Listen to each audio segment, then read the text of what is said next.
Bom dia, muito bem-vindos, bem-vindas à nossa conexão, que é esse encontro mensal, que a gente tira um tempinho para parar, refletir sobre a nossa prática, sobre os conceitos, conectar a teoria com as intervenções, né? Sempre pensando no raciocínio clínico e como que a gente vai oferecer o melhor tratamento para o nosso paciente. Nesses últimos dias, eu tenho visto muitas pessoas falando, né? Eu não tenho paciente suficiente, meus pacientes não voltam, meus pacientes abandonam o tratamento.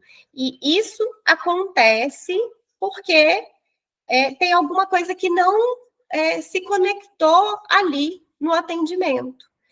Você pode ser um ótimo psicólogo, uma ótima psicóloga, o paciente pode estar engajado, mas se em algum momento a gente se perde, aí o tratamento não acontece. Então, não existe fórmula mágica. Para a gente ter resultado, para a gente ter uma agenda do tamanho que a gente quer, a gente precisa oferecer o melhor tratamento. Né? Um paciente indica o outro. É assim que a gente faz. Não adianta a gente sair entregando cartãozinho de porta em porta. Quem já tentou fazer isso sabe que não funciona. Seu cartãozinho vai para o lixo. Eu acredito que vocês já receberam um cartãozinho de alguma coisa e jogaram fora. Eu já recebi cartãozinho no sinal, li e joguei fora. Aí já teve dia de eu precisar daquele serviço e falar: nossa, eu já vi isso, mas eu não lembrava aonde, o nome, não sabia nem onde procurar. Essas estratégias não funcionam. Estratégias de captação de paciente pelo Instagram, marketing, o que for, vai até funcionar para te dar um volume de chegada. E para manter? Para manter, o serviço tem que ser feito. Para aquele paciente indicar outros pacientes, o serviço tem que ser feito. Senão, a gente fica enxugando o gelo. Vamos focar, então, em oferecer um melhor tratamento para um paciente, se a gente tem um paciente, para 3 pacientes, se a gente tem 3 pacientes. E isso vai no crescimento exponencial e depois não tem fim.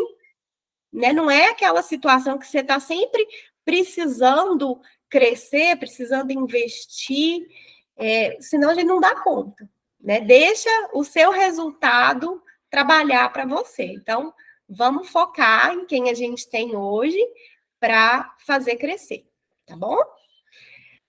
O nosso encontro de hoje vai falar sobre o primeiro atendimento, mas eu vou focar em um dos aspectos do primeiro atendimento. Por quê?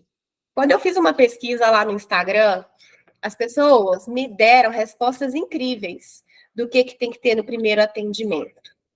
Inclusive, a gente tem uma aula com detalhes do primeiro atendimento. Tem uma aula no YouTube, um conteúdo gratuito, e a gente tem um módulo inteiro na PCC Oficial. E aí fica a seu critério. Mas hoje a gente vai focar em um desses aspectos, porque as respostas que me deram lá no Instagram estão de acordo com o passo a passo adequado do primeiro atendimento, mas ninguém falou de um desses fundamentos que é essencial. Eu vou contar aqui para vocês. Vou contar como a gente vai fazer. Então, eu quero que vocês tenham aí em mãos papel e caneta, tá bom? Que a gente vai praticar. Oba! Tem uma das alunas que tem um caderninho para cada coisa. Um caderninho para conexão, um caderninho para TCC oficial, um caderninho para TCC de criança, porque aí fica separadinho, fica organizado na hora de consultar, tá fácil. Então, peguem aí papel e caneta, que vocês vão sentir por que isso é tão importante assim, tá? E, ao final, vocês que estão aqui comigo no ao vivo, vai ter o link lá no Stories do Instagram para vocês baixarem um e-book gratuito que vai ter um resuminho do nosso encontro de hoje. Vocês vão poder utilizar lá nas sessões, se lembrar. E para quem estiver assistindo no gravado, eu vou deixar o link abaixo da aula no YouTube. Tá bom? Vocês vão receber o e-book por e-mail. É só preencher lá que envia por e-mail. Lembrando que, se vocês não acharem na caixa de entrada, olha no lixo eletrônico e já põe uma estrelinha lá no e-mail para ficar salvo. Tá bom? Ok. Então, antes de eu contar o que é, eu quero que vocês respondam aí. Escreve, e se alguém quiser me responder aqui também, eu vou gostar de saber, é só vocês abrirem o microfone aí e me falar. Vamos lá. Sabe aquela básica pergunta de RH? Quem é você? É mais ou menos isso. Só que quando a gente pergunta quem é você, é uma pergunta muito ampla. Pode ser que a gente não consiga encontrar a resposta que a gente quer. Vamos pensar no objetivo como se fosse uma lista de problemas e metas. O meu objetivo é descobrir quem é você. E aí eu vou te fazer perguntas para chegar lá. O que você gosta? O que você gosta de fazer? Escreve aí. O que você gosta de fazer no dia a dia? O que você gosta de fazer no final de semana? O que você gosta de fazer na parte da manhã? O que você gosta de fazer, de comer? O que você gosta de comer? O que você gosta que alguém faça para você comer? O que você gosta? Quando eu te pergunto o que você gosta, qual foi a primeira coisa que veio aí na sua cabeça? Tem gente que pode falar. Bom dia, Michele. Eu gosto de dormir. Tem gente que pode falar. Eu gosto de sair. Eu gosto de trabalhar. Eu gosto de ler. Observa qual foi a primeira coisa que veio aí na sua cabeça. Provavelmente isso que passou aí primeiro é um pensamento automático. E aí, quando a gente pensa, né? A primeira coisa que eu gosto de estudar. Né? Que lado é esse que aparece? É um lado de uma criança feliz? É um lado crítico? Por exemplo, eu gosto de manter as coisas organizadas. Né? Esse lado é um lado saudável? É um lado exigente? E depois você vai colocando outras coisas que você gosta também. Você pode até avaliar para mim, de 0 a 10, o quanto você gosta de cada uma dessas coisas. O quanto você gosta de passear, o quanto você gosta de estudar, o quanto você gosta de ficar com sua família, o quanto você gosta de sair com seus amigos. Depois que você avaliar aí de 0 a 10 o quanto que você faz, ou o quanto você gosta, avalia para mim o quanto você faz isso que você gosta. Oi, Ale. Eu justamente estava olhando para cá e lembrando, né, aquilo que eu gosto que eu faço, daquilo que eu gosto, mas que eu não faço tanto, daquilo que eu gosto e que eu queria fazer mais, não estou fazendo. Uhum. Essa reflexão vai além, não é? Isso daí é conteúdo de terapia depois. Na primeira sessão, olha, a gente está falando da primeira sessão. Eu vou falar um pouquinho de como que é a estrutura daqui a pouco. Então, não vai dar tempo da gente perguntar tudo, mas...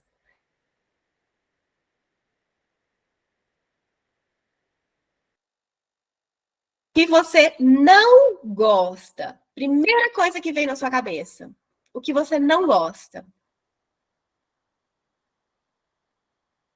Eu não gosto de falsidade, eu não gosto de mentira, eu não gosto de fazer atividade física, eu não gosto de sair, eu não gosto de chuva, eu não gosto de frio, não gosto de praia, sei lá. Primeira coisa que veio na sua cabeça provavelmente é um pensamento automático. Quando a gente pergunta para o nosso paciente e ele olha para cima e ele vai pensar, a gente vai dar aquela dica. Pode falar. Eu quero saber a primeira coisa que vem na sua cabeça. O que você não gosta. Porque às vezes vem uma coisa na cabeça dele e ele não quer dizer aquilo, ele se envergonha daquilo. Por exemplo, o que você não gosta? Eu não gosto de ir na casa da minha mãe. Ah, não, melhor eu não falar isso, não. Então, incentive o seu paciente a falar aquilo que vem, emocional, sem racionalizar, sem buscar explicações. Dessas coisas que você não gosta. Qual lado não gosta? É um lado que está te protegendo? É um lado que está evitando? Eu não gosto de falar em público. Eu não gosto de atender novos pacientes. Eu não gosto de não atender pacientes. Eu não gosto do meu trabalho. Que lado é esse que não gosta das coisas? É um lado que te protege? Né? Eu não gosto de comer em restaurante, é um lado que tem medo de uma contaminação, não sei. O quanto você tem que fazer essas coisas que você não gosta. A gente faz muita coisa que não gosta. Eu não gosto de pagar imposto. Alguém gosta de pagar imposto? Eu até gosto de pagar a conta de água, porque eu gosto muito de ter água em casa. Seja para lavar vasilha, para tomar banho, para beber. Mas imposto eu não gosto de pagar. Então, o meu lado que não gosta de pagar imposto é um lado rebelde, é um lado que não está satisfeito com o que as autoridades oferecem. Eu não gosto de tomar remédio. Não gosto de tomar remédio. Né? Que lado é esse? Né? O que tomar remédio te diz? E cuidar de mim. Olha! Então, cuidar de você. E aí você pode até pensar, Lê, se tem outras coisas que tem a ver com o seu cuidado que você também não gosta de fazer, ou se é só tomar remédio.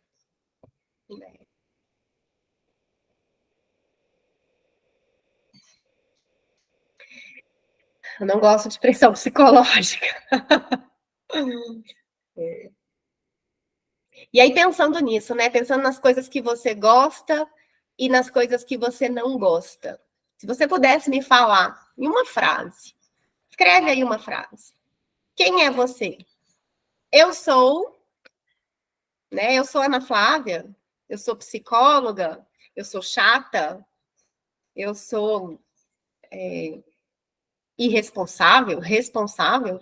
Quem é você? Qual é a primeira coisa que vem na sua cabeça? No mundo adulto, muitas vezes vem a profissão, né? Eu sou psicóloga. É isso que está vindo para você em primeiro lugar? E se for, é isso que você quer? É essa a primeira frase que veio, que é o que você quer? Né? Quem é você? Como que você quer se ver? Quem você quer ser?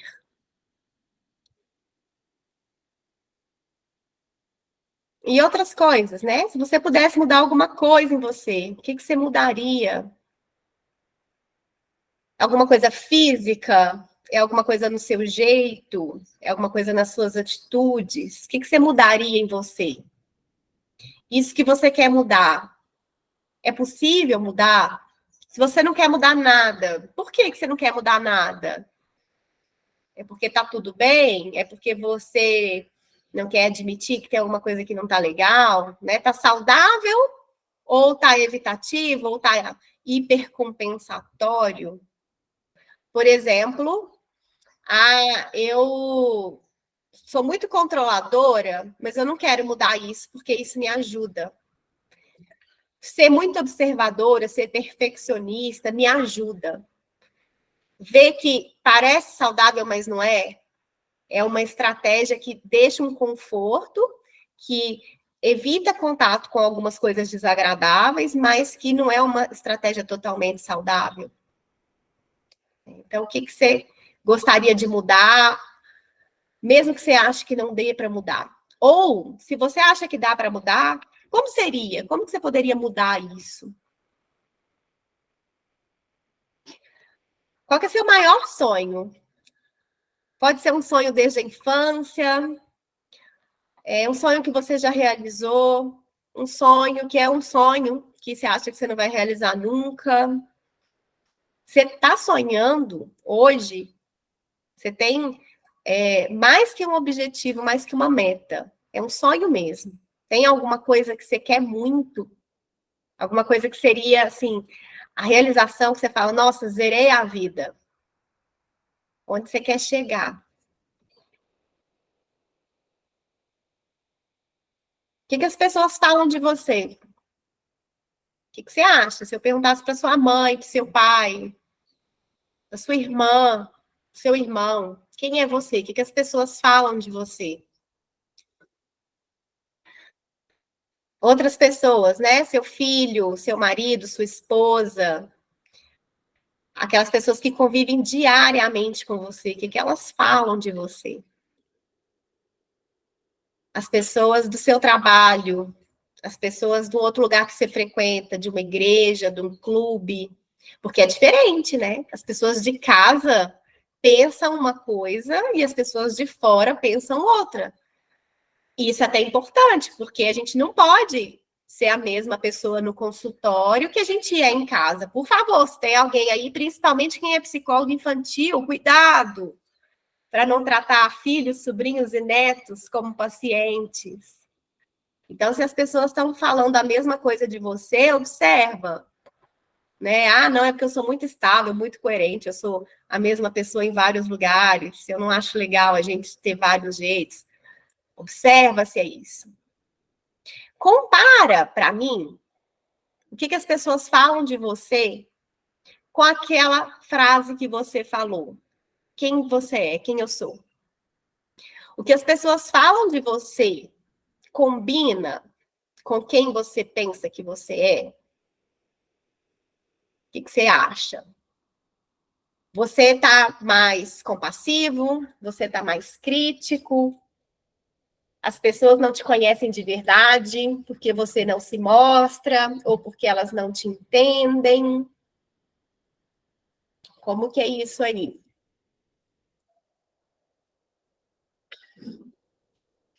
Qual que é a sua maior realização? O que foi aquilo que você fez? Você fala, nossa, eu sou realmente muito bom. Aquilo que eu fiz foi incrível. Eu consegui fazer uma coisa que eu queria muito, que a maioria das pessoas não consegue, ou que eu pensei que eu nunca ia conseguir. Né? Qual foi a sua maior realização? E qual é a melhor lembrança que você tem da sua vida até aqui? Muitas boas lembranças. Qual que foi a melhor coisa que já aconteceu com você? Tem gente que tem dificuldade em lembrar das coisas boas, né? Tem gente que desconsidera, acha, aquilo foi bom, mas não foi tanto assim, já passou. Então, como que você está vendo essas suas boas lembranças? O que essas boas lembranças trouxeram para você hoje? O que significa isso, né? Qual foi, assim, a mudança que essa coisa boa que te aconteceu gerou na sua vida hoje? E qual foi uma coisa bem ruim que te aconteceu? Uma lembrança triste, uma tragédia, uma perda, um trauma? Qual foi uma coisa ruim que aconteceu com você? Talvez uma coisa que tenha mudado a sua vida. Uma coisa que tenha gerado consequências que podem ser consequências negativas até hoje. Depois daquele dia nunca mais eu fui a mesma, nunca mais fui o mesmo. Ou, apesar de ter acontecido aquilo ruim comigo, eu aprendi tal coisa. Como que essa coisa ruim te afetou e te afeta? Quais aprendizados você teve? E será que tinha outro jeito de você aprender? Será que você mereceu ter passado por aquilo? Será que era assim mesmo que tinha que ter sido? Como que você lida com isso, talvez com as pessoas que te causaram esse problema, essa dificuldade, essa tristeza? Como que você lida com você, se você teve alguma grande responsabilidade nisso que foi ruim? Você se perdoou? Você é autocompassivo com você? Ou você se culpa? Como é? E o que você espera do seu futuro? Como que você se vê daqui uma semana, daqui 6 meses, daqui 5 anos? Você se vê no lugar que você está hoje, na casa que você mora, no lugar que você trabalha, usando o mesmo estilo de roupa, fazendo as mesmas coisas que você faz? Ou você vê daqui no futuro, você no futuro fazendo alguma coisa diferente? Viajando mais, trabalhando menos, cumprindo aquelas metas de ano novo que você ainda não cumpriu. A gente quase no meio do ano, você ainda não chegou lá, né? Como que você se vê? Como que é o seu futuro?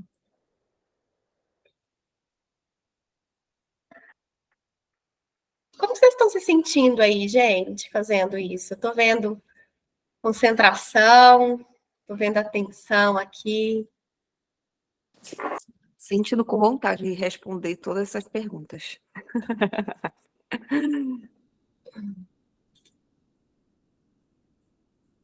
E o quanto elas podem realmente, fiquei pensando, né? Que a gente imagina a avaliação, muitas vezes, de um outro modo. E o quanto desse modo pode sair daquele modo do piloto automático, né? E ser muito, muito, muito mais profundo e muito mais efetivo, né? E muito, eu acho que, nossa, eu acho que a possibilidade de realmente avaliar mais adequadamente, profundamente, dessa forma, é muito melhor. Bom, você conseguiu sentir, Sayumi, que eu estou interessada em saber de você? Sim, sim. Mas aí eu fico pensando só o seguinte, quando a pessoa quer meio que toma muito tempo, por exemplo, nessa primeira sessão de avaliação, relatando sobre o problema. E aí, como partir para esse outro lado, digamos assim, para avaliar de um aspecto mais geral. E é isso que eu fiquei um pouco assim, com essa sensação de como fazer isso, né? Porque às vezes no primeiro atendimento a pessoa traz ali muito a queixa dela e fica muito tempo ali, como conseguir ampliar, né? Vou te contar. Antes de eu te contar, eu quero falar que eu realmente quero saber de vocês. Se vocês quiserem depois me mandar um áudio, me contar essa experiência, porque é uma coisa muito pessoal. Se vocês quiserem conversar comigo sobre isso, porque mexe, quando a gente para olhar para a gente que normalmente fica no piloto automático. Então, se vocês quiserem me contar depois, eu quero muito saber, tá? De verdade. E se tiver alguma coisa que tiver mexido com vocês, vocês estão aí sem saber o que fazer, vocês podem contar comigo também. Eu queria falar só uma coisa. Bom dia, pessoal. Eu fiz muitas essas perguntas durante o período que eu trabalhei no RH, mas muito, né? Entrevista e tal, muitos anos mesmo. E agora, na aplicação clínica, e como a Sayumi falou, eu tenho essa tendência, né? Eu me senti assim, nossa, quanta coisa eu já sei dos outros, né? E quantas coisas será que realmente eu sei de mim? Como que eu sei de mim para poder perguntar para o outro? É uma reflexão bem profunda, bem legal. Que bom. A TCC tem essa mágica da gente, com limitações, fazer uma autoterapia. E quando a gente é submetido às técnicas que a gente aplica, a gente tem uma humanidade maior, uma sensibilidade, até para saber onde a gente vai com a técnica, qual que é o objetivo, o que pode acontecer ali. Isso. Não que imobilize. Você fala no seu curso, né? Se eu faço uma aula e eu não faço a técnica, eu já vi isso. Eu fazendo isso, e depois eu vou lá e faço, e falo, opa, se eu não fizer, eu não vou saber oferecer, né? Isso mesmo. Não que o que mobilize a gente seja a mesma coisa que vai mobilizar o paciente. Mas a gente tem uma ideia, né? É por isso que a TCC oficial não é um curso. É muito mais que isso, porque eu quero sempre estar próximo de vocês. E se eu não estiver próximo de alguém, vocês podem falar aqui agora, ao vivo. Porque sempre eu acolho vocês e eu quero que vocês cresçam enquanto pessoas também, não só profissionais, né? Todo mundo tem que se sentir bem para a gente oferecer o melhor. Essas perguntas que a gente fez aqui são perguntas relacionadas ao autoconceito. Autoconceito é essencial na primeira sessão. Por que na primeira sessão? O paciente vai chegar ali inteiro, ele vai chegar do jeito que ele está no dia a dia. Ele não recebeu nenhuma intervenção ainda. Então, a gente pega o autoconceito verdadeiro. Depois que a gente faz uma intervenção, por menor que seja, a pessoa já vai mudar aquele autoconceito. E a gente tem que medir como que a pessoa chegou. Lembra da tríade cognitiva? Quem sou eu? Quem são as outras pessoas? E quem é o futuro? Olha se essas perguntas aqui não são perguntas de tríade cognitiva. E no e-book que eu vou compartilhar com vocês, tem outras perguntas. Elas não estão tão detalhadas como eu fiz aqui com vocês, porque também depende da experiência de cada um, de como que vocês vão explorar. E vocês fiquem à vontade. Mas o que tem lá são sugestões para o início. São coisas que não podem faltar. Então, a gente pegar o autoconceito, a gente já pega a tríade cognitiva. Para a primeira sessão, é importante a gente separar mais do que o tempo normal, justamente pelo que a Sayuri falou. As pessoas vêm com muitas informações. E nós não somos uma caixa de receber desabafo. Então, o primeiro item que tem que ter na primeira sessão é o acolhimento. A pessoa se sentir acolhida é o início da aliança terapêutica e da confiança. Então, sem dúvida, a gente vai deixar a pessoa falar do problema que ela tem. Mas a gente não vai deixar ela contar a vida toda. Né? Então, eu vim aqui porque eu estou trocando de emprego. E aí, eu queria te contar que lá em 1960, minha avó trocou de emprego. Nós não vamos deixar a pessoa contar a história toda. Lembra que na primeira sessão, a gente tem o foco de passar por todas as áreas de vida, mas isso é breve. E se não der tempo da gente passar por todas as áreas de vida, a gente vai focar nesses 3 aspectos essenciais. Primeiro é o acolhimento, e a gente já sabe que tem o autoconceito. Vamos pensar assim, no mundo ideal, vocês vão reservar 1h30 para essa primeira sessão. 1h30. Então, esses primeiros 40 minutos, a gente vai deixar para o acolhimento e para a pessoa falar por que ela está na terapia. Guiando, não é ela que vai falar o tempo todo. Então, a pessoa falou, eu estou aqui te procurando porque eu estou trocando de emprego. A gente vai ouvir e aí a gente pega um gancho. A pessoa falou, e aí o meu marido não está querendo mudar de cidade comigo para me acompanhar nesse novo emprego. Você interrompe a pessoa delicadamente, fazendo aquele feedback que a gente já treinou em outros momentos. Então, me fala um pouquinho do seu relacionamento, do seu casamento, da sua família. Você tem filhos? E assim a gente vai passando por todas as áreas. Quando a gente interrompe, fazendo um feedback, e a pessoa entendendo onde a gente quer chegar, não é o interromper igual na televisão, no programa ao vivo. Não, peraí. Vocês viram, né? Não é assim. É o interromper com uma lógica. A pessoa vai ficar à vontade, satisfeita, ela vai entender a coerência. Ela também vai querer falar das outras áreas. Então, a gente passa brevemente por todas as áreas nesses 40 minutos. E depois a gente vai fazer o autoconceito. O autoconceito pode ser considerado uma área de vida. Então, deu os 40 minutos, você não conseguiu explorar todas as áreas, por exemplo, a área social você não sabe ainda, a área financeira e a área sexual, que são aquelas duas áreas que a gente deixa para depois, talvez até para a próxima sessão, você para de explorar as áreas de vida e explora o autoconceito. Você pode começar como a gente fez aqui. Eu queria te perguntar quem é você, como que você se vê. E aí você entra com outras perguntas. Se a pessoa responder de uma maneira vaga, de uma maneira seca, você entra com mais perguntas. Muitas vezes a pessoa fala, eu nem sei mais quem eu sou. Eu estou aqui porque eu quero descobrir quem eu sou. Eu não sei mais o que eu gosto. E aí a gente pode explorar. O que você gostava antes e parou de gostar? O que você gostava ano passado, há 10 anos atrás? O que você gostaria de fazer, mesmo sem gostar? O que você gostaria de gostar? Ah, eu queria gostar de sair, mas eu não gosto mais.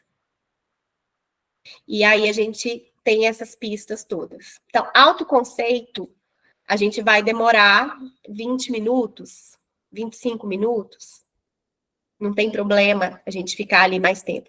Se você não tem 1h30 de sessão, faz uma proporção aí, tá? 20 minutos explorando áreas de vida, 20 minutos explorando autoconceito, e os últimos minutos da sessão, expectativas. É o terceiro aspecto essencial da primeira sessão. Dependendo do paciente, pode inverter a ordem, começar pelo autoconceito, depois ir para a queixa principal. Eu não vou te falar que não pode, mas normalmente a pessoa quer chegar falando. Então, talvez se a gente faça muitas perguntas, pode parecer um interrogatório. Mas se você achar que vai ser válido, às vezes a pessoa fala assim, eu vim cá, mas eu nem sei por quê. Nem sei o que eu estou fazendo aqui. Às vezes é uma pessoa que vem por indicação de outra, principalmente adolescente, ou alguém que veio por uma demanda do emprego, aí você pode começar por aí, sim. Oi, Carol. Eu ia falar sobre isso, que é exatamente o adolescente. Geralmente eles chegam mais na deles e tal, e aí se a gente introduz perguntando sobre ele, meio que dá aquele quebra ali, ele consegue se soltar mais. Eu até fiz dessa forma ontem, né? E aí fluiu bem bacana. Isso. E aí você pode ir além, não na primeira sessão, porque a primeira sessão tem o foco de explorar áreas de vida, de identificar problemas e de fazer esse acolhimento, descobrir o autoconceito e as expectativas. Mas é ótimo, porque depois a pessoa te fala ali, né? Qual que é seu maior talento? Na sessão seguinte, é um tema. Verdade. Né? Me ensina, né? Eu já tive pacientes que não falam as coisas também, mas a pessoa fala, eu comecei a fazer aula de violão. Você me manda um trechinho de você tocando? Porque aí você conecta ali com a pessoa. Verdade. Oi, Ale. Eu acho que o autoconceito entra justamente nisso que você falou, quando a pessoa vem indicada por outra pessoa, ela acha que ela não tem que estar ali, mas ela aceitou ali. Já aconteceu, né, das pessoas às vezes me procurarem porque uma outra pessoa insistiu, ou o pai, ou o marido, ou a filha, e aí a pessoa fala, eu vim aqui porque fulano indicou. E aí não tem um problema inicial, né, para que ela fale, mas aí você começa pelo autoconceito. Então me fala um pouquinho, né, o porquê, e aí você já vai explorando essa área. Eu acho que o autoconceito pode ser inicial por aí, nesse sentido. Isso, ótimo, isso mesmo. O autoconceito, ele vai englobar valores, ideias que a pessoa tem sobre ela, sobre o mundo, vai englobar autoestima. Gente, fala-se muito em autoestima hoje, né? Então, o autoconceito, ele tem tudo isso. E aí, se a pessoa vem, eu vim porque, sei lá, meu chefe me mandou vir. Eu tive um desmaio na minha empresa e me mandaram vir fazer terapia. mas não tem problema nenhum. Aí a gente já identifica qual que é a autoimagem daquela pessoa, como que ela se vê ali, né? Eu desmaiei, mas é porque eu estava sem comer, tá tudo bem. Foi só um apagão, eu já tive outros 5, mas é coisa corriqueira. Então a gente descobre, né? E no final da sessão, a gente vai elicitar as expectativas. Então, o que você espera da terapia? Né? O que você acha que vai acontecer aqui? E a gente vai entender qual que é a ideia que o paciente tem sobre a terapia. A gente já sabe a ideia que ele tem dele, do mundo, do futuro, agora a gente tem que saber qual que é a ideia que ele tem da gente, do nosso trabalho. Muitos vão falar, eu vim aqui porque eu quero me conhecer melhor, porque eu quero resolver esse problema que eu te falei, porque eu acho que todo mundo tem que fazer terapia. Muitos vão falar, eu vim porque me mandaram, eu vim porque eu não sei mais o que fazer, eu vim porque é a minha última esperança. E aí a gente vai dar um feedback.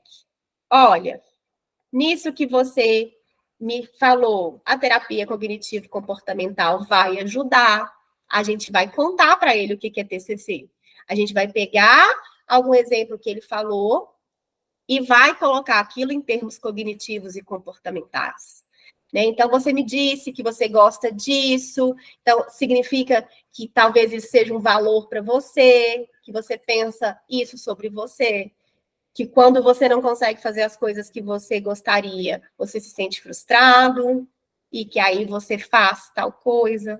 Na TCC, a gente vai melhorar os seus pensamentos, te ajudar a entender e regular melhor suas emoções, para você chegar onde você quer, agir de acordo. Então, a gente dá esse feedback.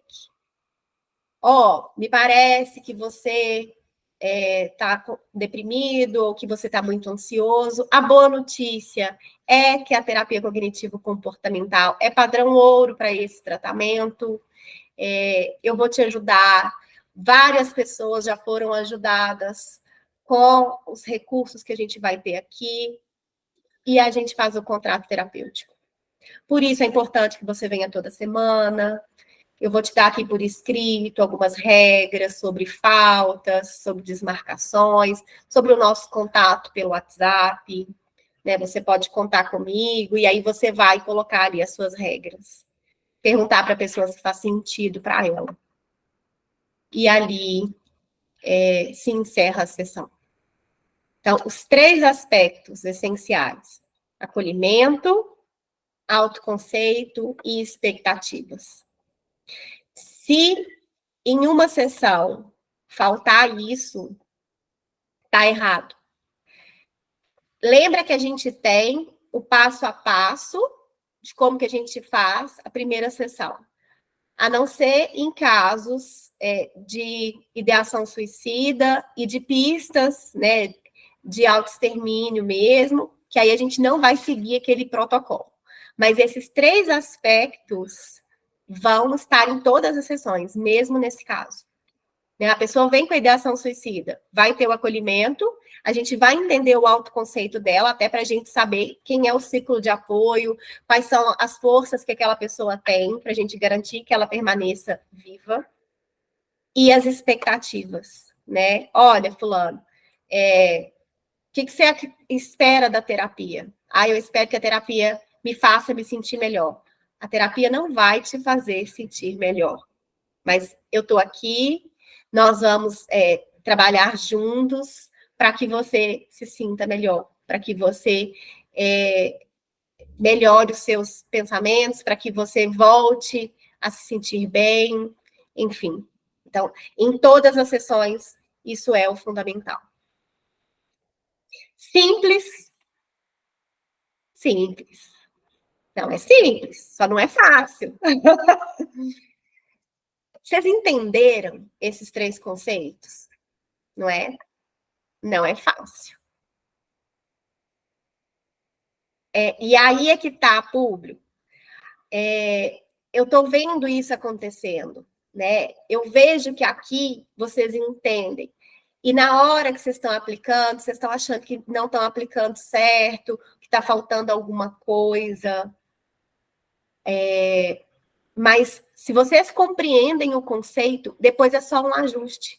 E muitas vezes, eu estou vendo nas supervisões, nos encontros ao vivo, eu errei isso. E na hora que a pessoa relata, ela fez tudo certinho, não foi isso que aconteceu ontem, Verinha? Exato, aconteceu exatamente com as 3 que estavam lá apresentando, né? E é por isso que a gente está aqui, né? A supervisão, ela vai te guiar. Porque às vezes você tem uma expectativa também, eu vou fazer isso, vai acontecer aquilo, na hora não acontece. Mas não significa que está errado, né? Então, faltou as áreas de vida, ela atrasou na sessão. Tá? Às vezes vai acontecer. Mas, na medida do possível, deixa um tempo maior para esse primeiro atendimento. E vocês vão ver que vai ter paciente que fala pouco, e às vezes em meia hora não tem assunto mais. E aí o restante da sessão você usa ali para começar a sua conceitualização, o planejamento da intervenção, mas deixa aquele tempo ali para ela. Oi, Alê? E você fala de paciente que fala pouco, né? Às vezes a gente fala, nossa, como é difícil uma pessoa que fala muito, né? Às vezes você tem que ficar ali intervindo para tentar encaminhar e fazer todo esse processo aí do primeiro atendimento, né? Às vezes a gente fica até apreensiva, que a pessoa está falando e você fala, eu preciso explorar isso, mas qual que é a parte? Mas a pessoa que fala pouco também é ruim, porque às vezes é aquela pessoa muito... fala, responde e acabou, não dá mais detalhes, e aí é uma sessão que você tem que se esforçar mais para ficar investigando e tentar, das duas formas, né? Você vai aprendendo a trabalhar com a pessoa que fala mais, com a pessoa que fala pouco. Enquanto você estava falando sobre, né, os 3 passos aí, ontem eu fiz um atendimento também inicial, e aí eu tô aqui só buscando, né? E realmente não fiz dessa forma assim, né? Mas eu consegui explorar bem e consegui fazer todos os 3 passos. Às vezes a gente fala, será que eu fiz alguma coisa? Não, deu certo, é isso, né? Mas quando a gente sabe o conceito, você consegue ir caminhando e às vezes falta alguma coisa ou outra, mas tem a próxima sessão que você pode retomar algumas coisas, né? Isso, perfeito. Esse é o ponto. Então, a gente vai procurar fazer isso na primeira sessão, mas a gente sabe que a gente tem outras, né? Tem outras oportunidades. A gente pode sempre retomar aquilo. Na segunda sessão, né, a sessão 2, a gente vai fazer a lista de problemas e metas, e a lista de problemas e metas explora a área de vida. Por isso que é melhor a gente explorar o autoconceito no início, e porque depois a gente vai ter a oportunidade de explorar as áreas de vida sem perder essa chegada do paciente. Então, é muito melhor a gente saber como o paciente se vê hoje, machucado, sofrido, do que entender como que é a família dele, porque como é a família dele, semana que vem ele vai te explicar do mesmo jeito. O autoconceito pode mudar. E a maioria não conta. Semana passada eu estava mais deprimido, mas hoje eu estou bem. A maioria só fala do hoje. A gente tem uma característica que é até importante para a nossa sobrevivência, da gente filtrar aquilo que ficou e trazer o que está agora. Porque se a gente fosse só acumulando coisas boas e ruins e aquilo não fosse ficando lá no passado, a gente explodia de tanta informação. E nós mesmos, né, temos a tendência a modificar um pensamento automático e nem lembrar que aquele pensamento existiu. Né? Então, vamos supor que você está andando na rua e aí passa uma pessoa do seu lado. Você vai me assaltar. E aí, na hora que a pessoa passa e não te assalta, você fala, era só uma pessoa passando. Aquele pensamento do vai me assaltar pode ficar esquecido. E você pode depois nem lembrar que passou uma pessoa do seu lado. O nosso cérebro é inteligente o suficiente para descartar aquela informação que foi errada. Quando isso não acontece, quando a pessoa sempre se lembra do susto, do medo, do pânico, do pavor, a gente desenvolve um transtorno de ansiedade. E muitas vezes, mesmo com transtorno de ansiedade, aquele primeiro pensamento some e a pessoa só fala assim: ah, eu não sei o que aconteceu, eu estava andando na rua, de repente meu coração disparou e eu tive que correr para casa. Ela não lembra que o que disparou o coração dela foi um barulho que fez. E aí, por isso que é importante a gente sempre voltar para identificar o pensamento automático. Quando a gente começa na primeira sessão já falando, pode me falar a primeira coisa que veio na sua cabeça. A gente já está ensinando a pessoa a escutar o pensamento automático. Né? Então, quanta coisa pode ser trabalhada aí nessa dinâmica que é simples, que todo mundo consegue fazer, que todos os pacientes conseguem responder, criança, adolescente, adulto, né, de 3 a 130 anos, conseguem responder aí essas perguntas simples de autoconceito. Oi, Ale. Você falando isso, Ana, eu lembrei de uma paciente que eu atendo já faz um tempo, né, uns 6 meses, e essa semana ela me falou que ela lembrou de algo que aconteceu, que ela não lembrava muito, né, do passado dela, por uma música que ela estava ouvindo, né, quando uma das atividades era fazer coisas que ela gostava, né, ativação comportamental. E aí ela falou que ela, ouvindo a música, ela se lembrou. Então, olha só como é que é, às vezes as pessoas não lembram muito o que aconteceu lá na infância ou na adolescência, e às vezes uma lembrança que foi uma música que ela ouviu, ativou esse pensamento dela, ela conseguiu se recordar. Olha, que legal, muito bom. E é isso, né? As nossas memórias vão ser ativadas pelos nossos sentidos, né? Pela audição, pelo tato, pelo paladar, né? Às vezes uma coisa que a gente come lembra. E como é triste às vezes, não sei vocês, mas eu já vi filmes, li livros que eu tinha lido lá na infância e falei, nossa, a minha memória disso aqui era outra. Já fui em lugares que eu achava assim que era maravilhoso. Depois eu olhei, depois adulto, olhei e falei, nossa, mas era só isso, parecia tão mágico, parecia tão grande. Como que muda a perspectiva, né? E então retomar essas coisas com aquela lembrança da época do fato, e pode ser quando a gente era criança, ou pode ser da semana passada, é importante. Então, e aí você pode incluir, Ale, isso para outras perguntas de autoconceito. Né? O autoconceito são perguntas que a gente vai criando ao longo da nossa prática. Nossa, eu já perguntei isso para um paciente e funcionou, vou incluir aqui para o próximo. Faz aí na sua caixinha de ferramentas.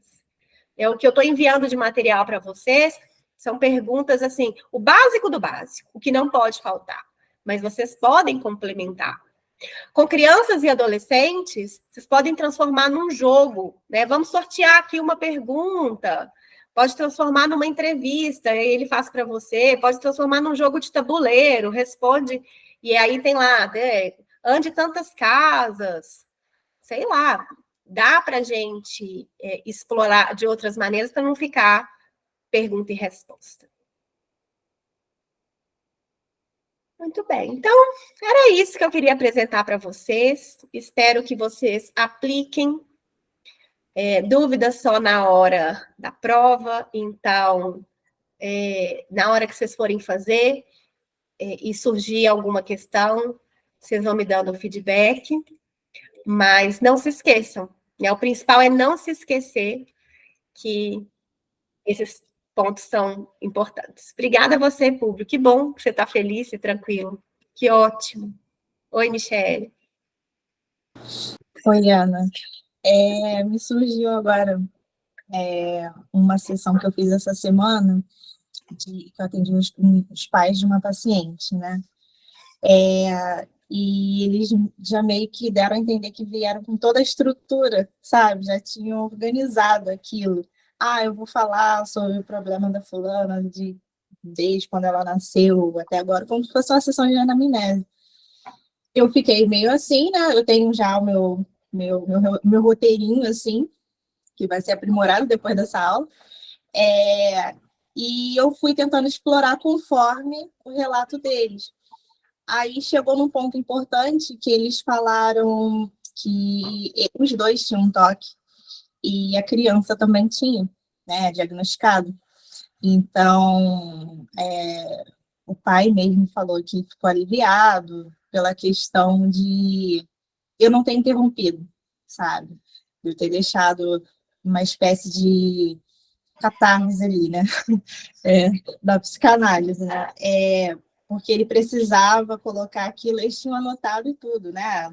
Eles precisavam daquela estrutura ali, poder falar, e eu só fui explorando alguns pontos e fui mexendo na minha estrutura, vendo, assim, o que eu poderia já acrescentar, o que ficou faltando. Não, fala um pouquinho mais disso, como é essa dinâmica e tal.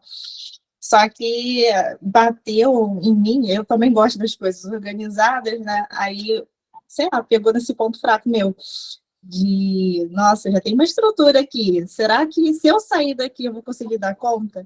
E foi o fato de eu ter flexibilizado um pouquinho, meio, ai meu Deus, o que está acontecendo?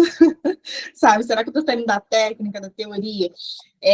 Que, na verdade, foi o diferencial, né? Aí eu fico pensando assim, não, é importante a gente seguir um script, mas vai ter sempre aquela pessoa que vai falar assim, não, precisa de uma coisa diferente e bagunça a gente, né? A gente não sabe muito bem o que fazer. É isso mesmo. E às vezes a pessoa vai precisar falar, vai sair da estrutura. Ainda mais pais que chegam, né, assim, ansiosos, e os pais sabem o que é melhor para o filho, eles sabem o que a psicóloga tem que trabalhar, até como que você vai fazer, eles já sabem. Então, essa flexibilidade tem que existir. E aí, a gente, de novo, a gente vai ter outras oportunidades de voltar naquilo. Quando é a anamnese, até, se ficou algum ponto para trás, né? Quando a criança andou, quando ela falou, pode até enviar a folha para as famílias responderem em casa. Né? E aí, Michele, foi ótimo você ter falado, essas perguntas aqui do autoconceito são muito boas para a gente fazer para os pais, como você se vê, né? E como você vê seu filho. As mesmas perguntas, né? O que você gosta de fazer e o que o seu filho gosta de fazer. Não para confrontar, para falar, você falou que seu filho gosta de andar de bicicleta e ele falou que não gosta. Não é nesse sentido, mas para a gente compreender melhor aquela dinâmica, né? Como que eles se conhecem ali. Perfeito. Mas é muito desconcertante às vezes. A gente fala, não, peraí, o que está acontecendo? Eu deixo, eu não deixo? Aí eu fui e deixei, até que deu certo, né? Mas já aconteceu de dar errado, enfim. Com certeza. Já chegam falando, e eu fico assim, meu Deus, o que está acontecendo? Me deu um pouco mais de segurança, aí tem coisas aqui que eu vou realmente, assim, eu deixei passar. Tinha já essa estrutura, mais ou menos assim, né? Mas tem coisas aqui que me deram uma reflexão bem legal de como manusear esses casos. Obrigada. Gente, vocês já foram num shopping muito grande mesmo, assim, que tem um estacionamento grande? Vocês já foram de carro num shopping grande? Quem já foi, eu quero que lembre aí. Quem não foi, eu quero que imagine, né? Que você está indo e vai estacionar seu carro num shopping grande. E aí você não prestou atenção. Você parou o carro e entrou. Já fez, né, Alessandra? Tá com cara que já fez. Também, velhinha. Gente, eu já precisei chamar a polícia, porque o meu carro não estava no estacionamento. Eu e minha mãe juntas, para piorar. Se a gente não presta atenção onde está o carro, a gente vai parar em todos os andares e olhar o estacionamento todo. Se a gente sabe que o seu carro está no segundo piso, na fileira L3, você pode ir de escada, você pode ir de elevador, você pode sair por outra porta, mas você sabe onde você está indo. Então, flexibilizar uma estrutura de seção é isso. Eu sei que eu estou indo no segundo piso no L2, L3. Já nem sei de novo onde está meu carro. Mas como eu vou chegar lá, não precisa ser na mesma porta que eu entrei, não. Pode ser outra. O problema é quando a gente não sabe onde o carro está. Aí a gente vai, arrisca, erra, arrisca, erra, arrisca, erra. Chama a polícia, passa vergonha, acabou a sessão. Então, lembrem disso, né? Metáforas são muito boas para na hora do aperto a gente falar. E metáforas com bom humor também. Então, não chamem a polícia. Observam onde vocês querem chegar e aí vocês escolhem um caminho. Tá? Muito bem. Então, vou convidar vocês que estão aqui comigo ao vivo para ir lá no Instagram. Já está lá? Daqui 5 minutos, para clicar lá para baixar o e-book. Vocês vão preencher, vai chegar o e-book no e-mail. Quem for assistir aqui no gravado, abaixo da aula vai ter o link para baixar o e-book e também ter aí um resuminho de hoje. Tá bom? Obrigada por estarem aqui, sábado de manhã. Aproveitem o final de semana para descansar, né? Não se cobrem tanto, não deixe esse lado crítico falar que você sempre tem que chegar em algum lugar. Vocês estão no caminho, um passo de cada vez. Contem sempre comigo. Bom final de semana, a gente se vê. Obrigada, Ana. Bom dia aí para todos. Obrigada. Obrigada. Tchau, tchau. Beijo. Beijo. Obrigada, Ana. Obrigada, querida. Saudade. Também.